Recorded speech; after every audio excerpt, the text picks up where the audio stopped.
I don't know when exactly things started to feel unfair. Maybe it was a slow build, little moments adding up, or maybe it was always like this, and I just didn't notice. But I do now. I work in construction. Long hours, physically demanding, unpredictable. One day, I might be pouring concrete in the freezing cold. The next, I'm hauling materials under the blistering sun. My body is sore more often than not, and when I get home, all I want to do is sit down for 5 minutes. But that rarely happens. Ashley, my wife, hasn't worked since our first child was born. At first, it made sense. Childcare is expensive, and we both agreed it was better for her to stay home. I was happy to provide for us. I never complained about the long hours or the exhaustion because I believed we were a team. I went to work, she took care of the kids and the house. That was fair. At least that's what I thought. But somewhere along the way, things shifted. At first, it was small. Dishes left in the sink. Toys scattered around the living room. Laundry piling up. I'd come home after a 10-hour shift to a house that looked like a tornado had gone through it. The kids, 5-year-old Noah and 3-year-old Lily, would be running around, still in their pajamas. Dinner wouldn't be started. And Ashley? She'd be sitting on the couch, scrolling on her phone or watching a show. Rough day, I'd ask, forcing a smile, not wanting to assume. Oh, just busy, she'd say vaguely. But busy with what? I never pushed. I didn't want to be that husband, the one who questions everything his wife does all day. But then I started noticing more. She'd go out with her friends in the afternoons, leaving the kids with me on my days off. She'd pick up hobbies, painting, yoga, whatever caught her interest, but they never lasted long. Meanwhile, I was the one cooking most nights, handling bedtime routines, waking up in the middle of the night when one of the kids had a nightmare. One Saturday, after an especially grueling week, I woke up to find Ashley already dressed. She was brushing her hair in the mirror, humming to herself. "Where are you going?" I asked, rubbing my eyes. "Oh, brunch with the girls," she said. "I won't be long." I glanced at the clock. Brunch? It's 8 in the morning. Yeah, we're making a day of it. Spa, some shopping. I deserve a little break, don't I? She smiled, kissed my cheek, and left before I could respond. That day, I had both kids from morning till night. I cleaned, did the laundry, and cooked dinner, all while Ashley was out taking a break. It was the first time I realized that maybe we weren't a team anymore. Maybe I was just the one keeping everything together while she got to live however she wanted. Then came the lies. I found out from a neighbor that Ashley wasn't always where she said she was. She'd tell me she was visiting her sister but would actually be out at a cafe for hours. She'd say she was at the gym, but her gym bag would still be sitting in the closet, untouched. One night, I checked our bank account and noticed charges that didn't add up: spa treatments, expensive lunches, boutique shopping. It wasn't just a little break. She was spending money like we had an unlimited supply, while I was working overtime just to cover the bills. The breaking point came on a random Tuesday. I got home exhausted, expecting at least a little bit of peace. Instead, I walked into chaos. The kids were crying. The house was a mess, and Ashley was nowhere in sight. I found her in the backyard, lying on a lounge chair with a drink in her hand. "Ashley," I said, trying to keep my voice even. "What the hell is going on?" She looked up, unfazed. "Oh, they've just been fussy today." I stared at her, my patience snapping. "And you just left them to deal with it themselves?" She rolled her eyes. "Jack, you're overreacting. They're fine." That was the moment I knew. I couldn't keep doing this. Something had to change. I don't ask for much. I work myself to exhaustion, take care of the kids, and keep the house in order when Ashley doesn't. I don't complain when she goes out with her friends, spends money we don't really have, or treats me like the hired help. But this time, I was asking for something. Just one thing. I wanted to visit my brother Mike. Mike and I had always been close, but after he moved out of state for work, we barely saw each other. It had been nearly 3 years since we last spent any real time together. We kept in touch through texts and the occasional phone call, but it wasn't the same. A few weeks ago, he invited me to visit him for a long weekend. For the first time in a long time, I was excited about something. I told Ashley about it over dinner.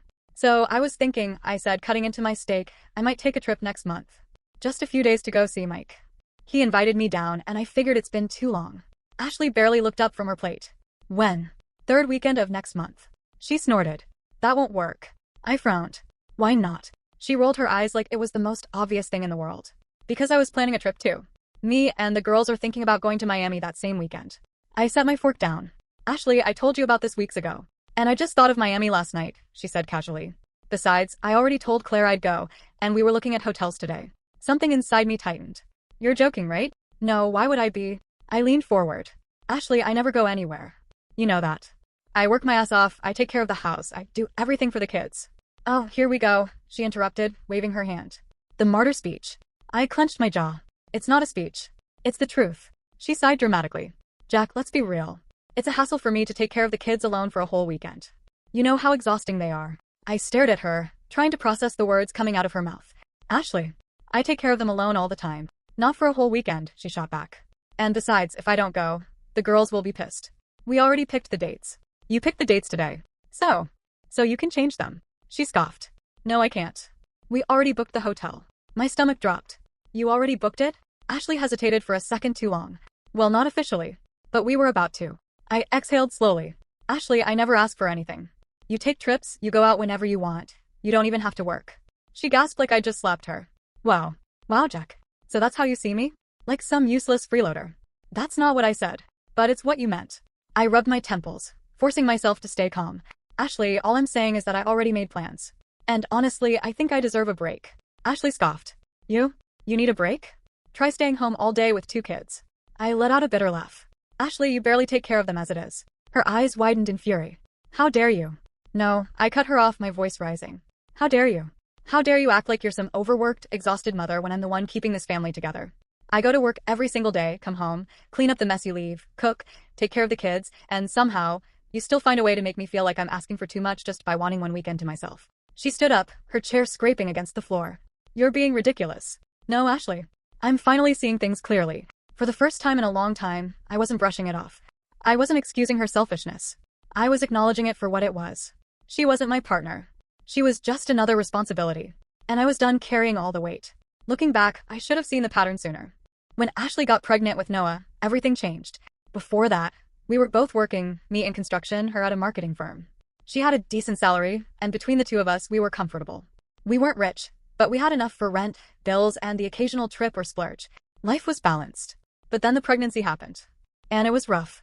Ashley had morning sickness so bad she could barely keep food down.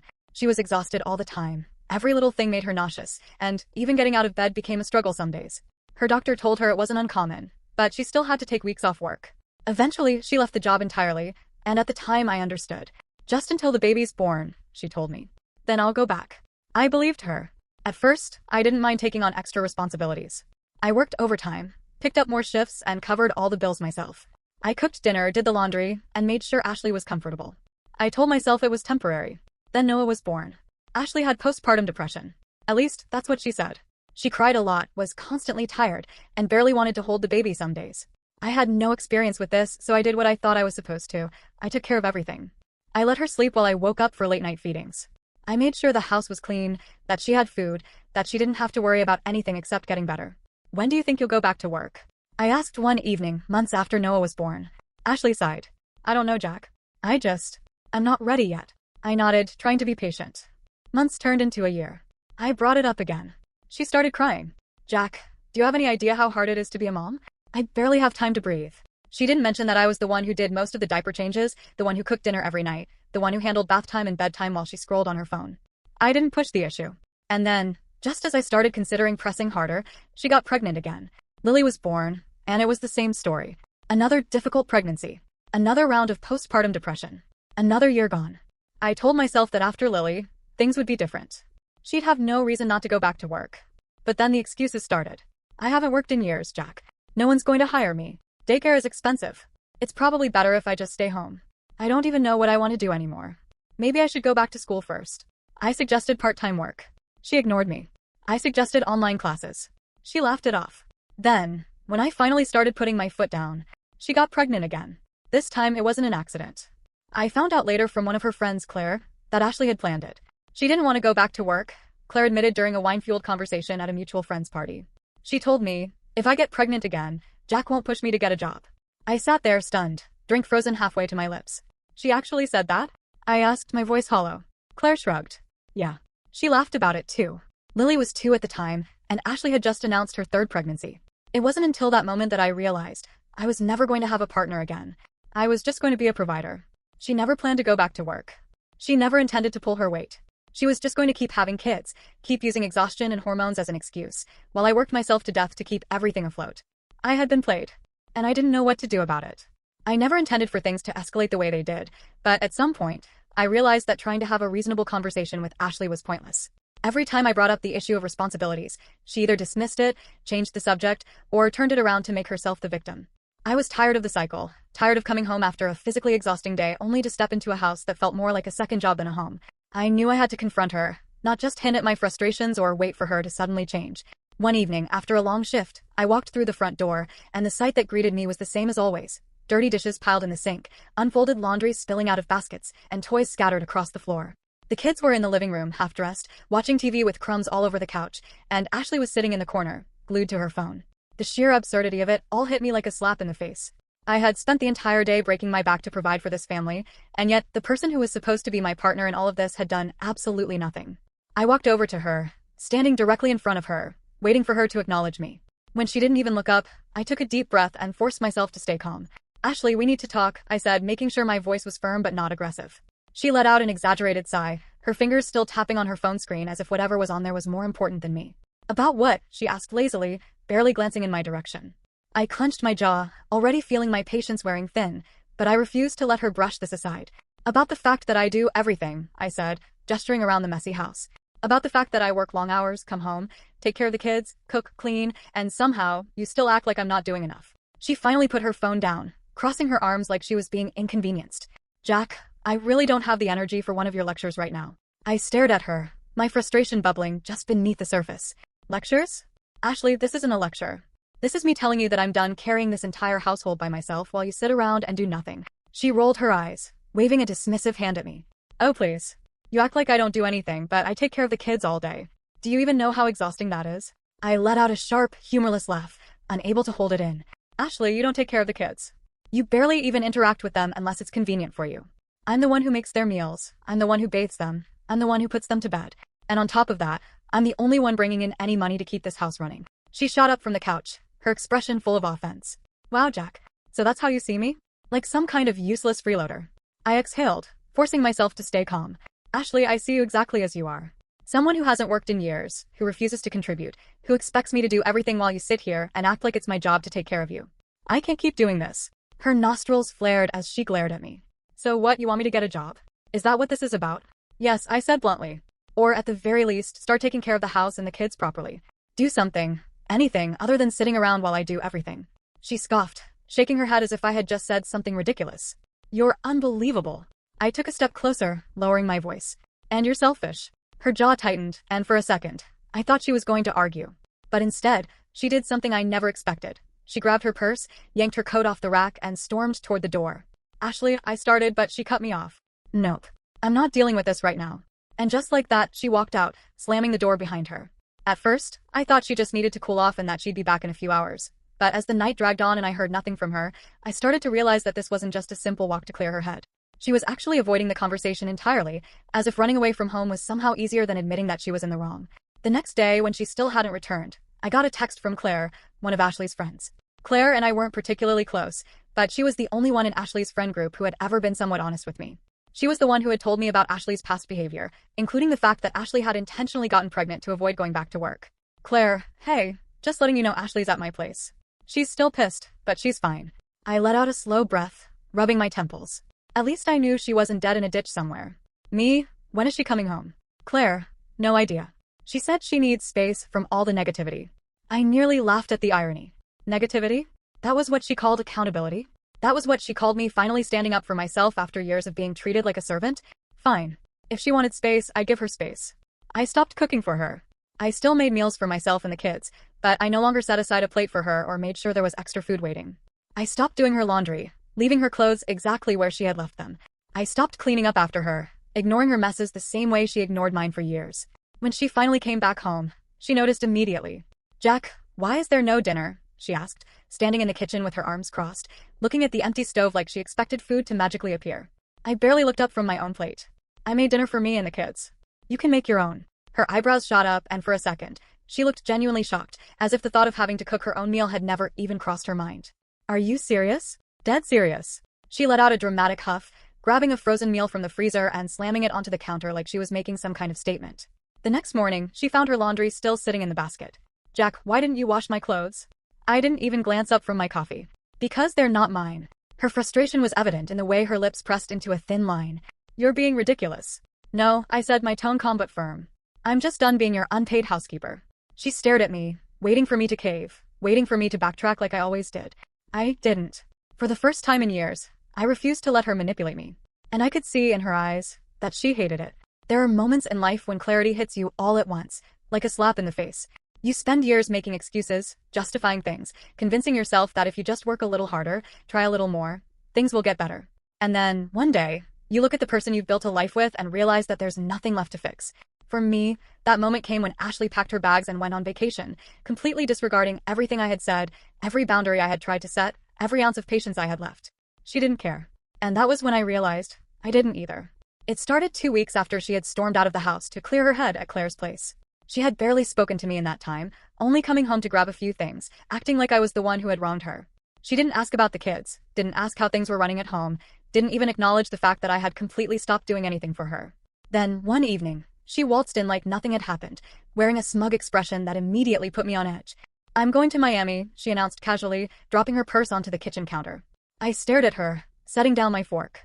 "Excuse me." She gave me an exaggerated sigh, like I was being slow on purpose. "Miami. The girls and I booked the trip. We leave Friday." I blinked, trying to process her audacity. "Ashley, are you seriously telling me that after everything you're just going to leave for a vacation?" She shrugged. "I deserve a break." I felt a cold, numbing sensation spread through my chest. She wasn't even trying to pretend anymore. I exhaled slowly, forcing myself to keep my voice even. "Ashley, if you walk out that door and go on that trip, don't expect things to be the same when you come back." She narrowed her eyes. "Are you threatening me?" "No," I said. "I'm just telling you the truth." Her lips curled into a smirk, the same infuriating smirk she always used when she thought she had the upper hand. "Oh, Jack, you're not going anywhere. You need me too much." That was when I made my decision. Ashley left for Miami that Friday, just as she had planned, leaving me alone with the kids. But unlike every other time she had disappeared, I didn't feel overwhelmed. I felt free. The first thing I did was cancel the cleaning service. Ashley had always insisted on keeping a maid, even though she did absolutely nothing around the house because she claimed deep cleaning wasn't something she had time for. In reality, it was just another way for her to avoid lifting a finger. I called and canceled all future appointments. If Ashley wanted a spotless house when she came back, she could clean it herself. Then I made a more serious move. I went through our joint bank account and transferred the majority of our savings into a new separate account under my name. I didn't leave her with nothing. I wasn't that cruel, but I made sure that she wouldn't be able to recklessly spend the money I had earned while sipping cocktails on the beach. I also checked our credit card statements and saw a pattern that made my stomach turn. Ashley had been spending far more than I had realized, withdrawing cash in amounts that didn't make sense, making purchases at expensive boutiques despite claiming we were just getting by. I called the bank and froze the card. If she wanted to act like a single woman, she could pay for her vacation like one. The entire weekend passed in silence. She didn't call, didn't text, didn't even check in to see how things were going at home. It was like she had completely detached herself from the reality of being a wife and mother. The kids didn't even ask for her, which told me everything I needed to know about how much she had been present in their lives. Then on Monday, she came back. I heard the front door open while I was in the kitchen, and I braced myself. She strolled in, tanned, wearing oversized sunglasses and a smug expression, her designer suitcase rolling behind her. She didn't greet the kids, didn't acknowledge me, just waltzed straight into the bedroom, as if she had done nothing wrong. I followed her inside, leaning against the doorframe as I watched her toss her bags onto the bed. "Have a good trip?" I asked, my voice colder than I intended. She smirked, tossing her sunglasses onto the dresser. "It was amazing. Just what I needed." I nodded. "Great. You can start unpacking while you figure out how to pay for it." She frowned, turning to face me. "What's that supposed to mean?" I crossed my arms. "I froze our joint credit card. You'll probably notice your personal one is maxed out too. And I moved our savings into a separate account." Her smirk dropped instantly. "You did what?" "I'm done, Ashley," I said simply. "Done paying for your vacations, done being your personal bank account, done being treated like an afterthought while you live like you don't have responsibilities." Her nostrils flared. "Jack, you can't just cut me off like that." "Why not?" I shot back. "You don't work, you don't contribute, you don't even pretend to care about this family anymore. What exactly am I paying for? Your spa days? Your shopping trips? Your girls' weekends?" Her face turned red, but she wasn't embarrassed. She was furious. "You're punishing me." "No," I said calmly. "I'm holding you accountable." For the first time, I saw something flicker in her eyes. Not guilt, not regret, panic. She had spent years believing that I would never leave, that no matter how much she pushed, I would always be there to clean up the mess. But now, she was realizing that I wasn't playing the game anymore. Her voice softened, taking on a fake, wounded tone. "Jack, you're not thinking clearly. Let's just sit down and talk." "No," I interrupted. "We're past talking. I gave you every chance. I tried to fix things. You ignored me, ran away, and then went on vacation while I was left here holding everything together." Her mouth opened and closed, but for the first time in years, she had no words. "I'm done," I repeated. "This marriage is over." Ashley stood there, staring at me, her perfectly manicured nails digging into her arms as she hugged herself. She had always been good at playing the victim, but this time, I wasn't falling for it.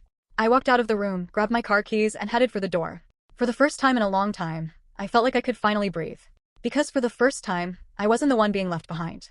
I was the one walking away. I never thought things could get worse than they already were, But life had a way of proving me wrong over and over again, and just when I thought I had finally seen the depths of Ashley's selfishness, I discovered that I had barely scratched the surface. Everything started with a thought, a tiny nagging suspicion that had been sitting in the back of my mind for years, a doubt that I had always dismissed as paranoia or insecurity, but no matter how many times I tried to push it aside, it never fully went away. Lucas, my eldest son, didn't look like me, and it wasn't just in a vague, every child is unique kind of way. It was something deeper, something undeniable. When I looked at my other kids, I saw myself in them, in their faces, in their gestures, in the little things they did without even realizing it. But when I looked at Lucas, I saw nothing that connected us, and the more I tried to ignore it, the louder that doubt became until I couldn't take it anymore. I told myself that I was being ridiculous, that questioning my own child's paternity after raising him for years was cruel and unnecessary, but at the same time, I knew that Ashley had lied to me about so many things, had manipulated me so many times, had taken advantage of my trust for so long, that I couldn't ignore the possibility that she had been lying about this too. I bought a DNA test without telling anyone, not even Mike, because as much as I trusted my brother, this was something I had to face alone. I waited until Lucas was asleep, swabbed his cheek as carefully as I could so he wouldn't wake up, and sent the kid off, knowing that once the results came back, my life might never be the same again.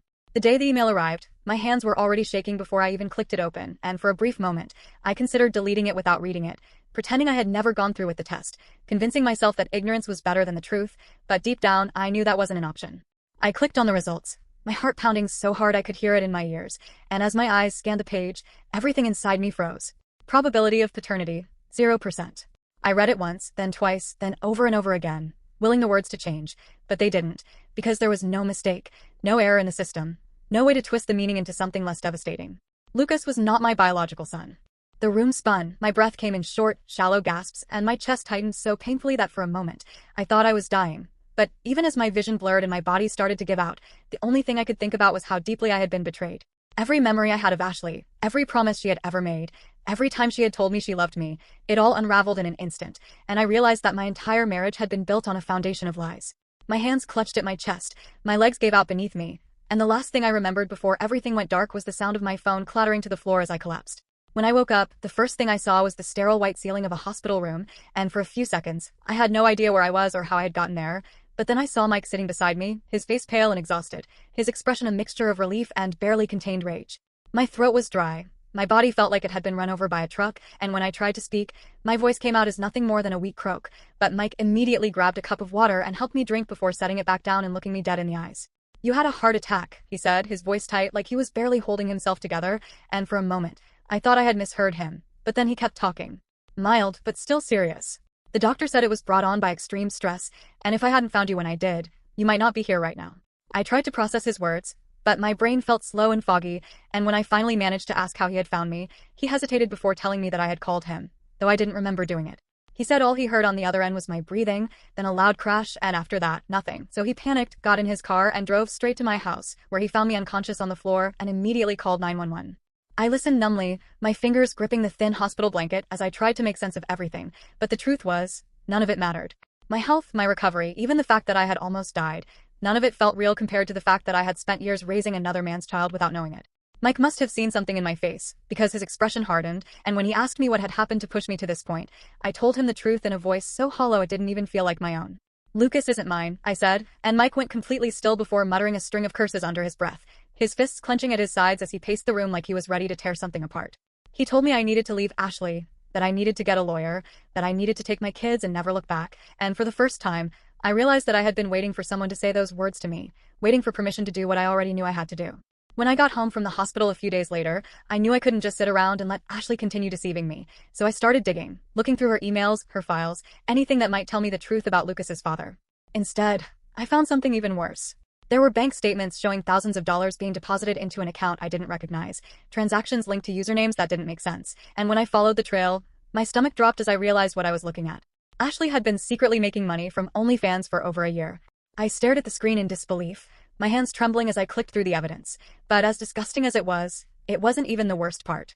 The worst part was when I found a message, a single text exchange buried in her files, that shattered what little faith I had left in her. It was from Lucas.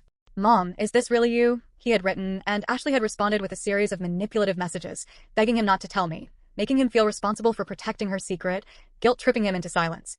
"If you love me, you'll keep this between us," she had said, and my blood ran cold as I realized that she had not only betrayed me, but she had also dragged our son into her lies, forcing him to carry the weight of her shame.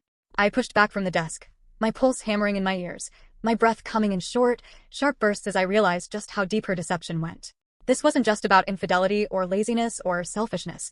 This was something else entirely, something darker, something unforgivable.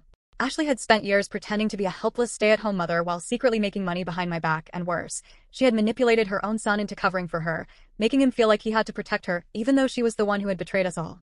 I had spent years believing that if I just tried hard enough, if I just worked a little more, if I just stayed patient, things would get better. But the truth was, there was nothing left to save. I wasn't just done with our marriage. I was done with Ashley completely. Filing for divorce wasn't a decision I made lightly. It wasn't something I did in a fit of anger or as a way to punish Ashley. It was simply a necessity. It was survival. I had spent years in a marriage that had drained me, broken me, and turned me into someone I barely recognized. I had given everything I had, and in return, I had been lied to, manipulated, and used. I had ignored my own unhappiness for so long that I had started to believe it was normal, that this was just what life was supposed to be. But after everything, the DNA test, the heart attack, the OnlyFans discovery, and worst of all, Ashley's emotional manipulation of Lucas, I finally saw the truth. There was nothing left to save. There was no marriage to fight for. The only thing I needed to do now was protect myself and my children from whatever damage Ashley might try to inflict on us next. The day I met with my lawyer, I felt like I was suffocating.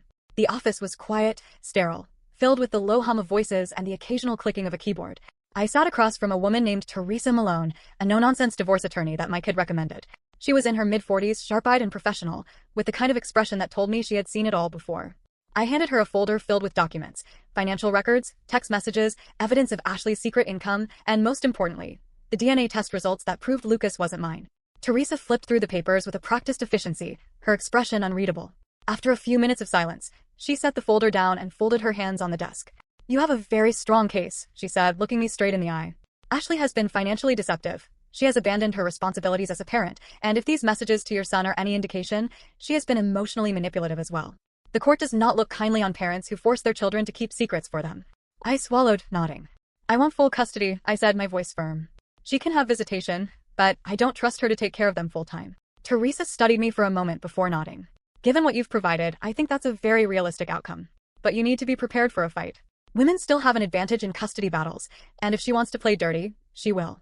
I wasn't surprised. Ashley had never taken responsibility for anything in her life, and I doubted she was going to start now. But no matter how hard she fought, I would fight harder. When I finally told Ashley I had filed for divorce, she laughed. Actually laughed, like she thought I was bluffing, like she still believed she could talk her way out of this. But when the reality set in, that I wasn't going to back down, that I had frozen the accounts, that I had proof of everything, her laughter turned to rage. She accused me of being cruel, of trying to ruin her life, of being a bitter, pathetic little man who couldn't handle a strong woman. She screamed at me, threw things, called me every name she could think of. But it didn't matter. Her words had no power over me anymore. Then she tried a different tactic. "I'm taking the kids," she said one night, standing in the doorway of our bedroom with her arms crossed. I didn't even look up from my phone. "No, you're not," she scoffed. "You think they'd rather stay with you? I'm their mother." I finally met her gaze, my expression cold. "And yet, you haven't asked about them once since you came back from Miami." Something flickered in her eyes, but she quickly masked it with indifference. "Doesn't matter. The court will side with me." I exhaled slowly, setting my phone down. "Go ahead, Ashley. Take them for a weekend. See what happens." She frowned. "What's that supposed to mean?" I stood up, walking past her without another word. 2 days later, she tried to take the kids. It didn't go well. Lucas refused outright. He was still angry with her, still hurt by what he had discovered, and he barely even looked at her when she told him to pack a bag. Noah and Lily hesitated, clearly confused and torn, but in the end, they clung to me. They didn't want to leave. They didn't trust her. And I could see, for the first time, the realization dawning on Ashley's face. She had already lost them. She left the house in tears, but I felt nothing. When she finally moved out for good, the difference was immediate. The house was calmer, quieter, more peaceful than it had been in years. There were no more screaming fights, no more tension thick enough to choke on, no more walking on eggshells around someone who drained the life out of everyone around her. The kids were happier, more relaxed, more engaged. Even the dogs seemed lighter, as if they could sense that the chaos had finally left with her. But just because she was gone didn't mean it was easy. The emotions hit me in waves: anger, shame, resentment, relief. Some days, I felt like I had wasted years of my life on someone who had never truly cared about me. Other days, I felt like a fool for not seeing the truth sooner. There were moments when the guilt crept in, when I wondered if I had failed somehow, if there was something I could have done differently to prevent all of this. But then I would remember the DNA test, the credit card statements, the messages to Lucas, and all of that guilt would burn away, leaving nothing but a cold, hardened resolve. Ashley wasn't my problem anymore. I had spent years living for someone who never gave a damn about me, but now I was finally living for the people who mattered. My kids, my dogs, my family. Mike had been there for me every step of the way, offering support without judgment, helping me navigate the legal process, and just being the kind of brother I didn't deserve but was lucky to have. Even more surprisingly, Karen, my mother-in-law, had taken my side. She had seen what Ashley had become, had watched her own daughter destroy her marriage, and instead of blindly defending her, she had stepped up to help me and the kids. She's my daughter, she had told me one afternoon while helping me sort through paperwork, but she made her choices. And now she has to live with them. Melanie, Ashley's sister, had been even harsher. She had a good man and a good life, and she threw it all away for attention and easy money, she had said bluntly. She doesn't deserve any of this, and she sure as hell doesn't deserve those kids. It was strange, finding support in the people I had once considered my in-laws, but in the end, they had seen the truth for themselves. Ashley had burned every bridge, and now, she had to walk through the ashes alone. There were still challenges ahead. The divorce wasn't finalized yet, and I knew Ashley wasn't going to go down without a fight, but for the first time in a long time I wasn't afraid. I wasn't exhausted. I wasn't drowning. I was free.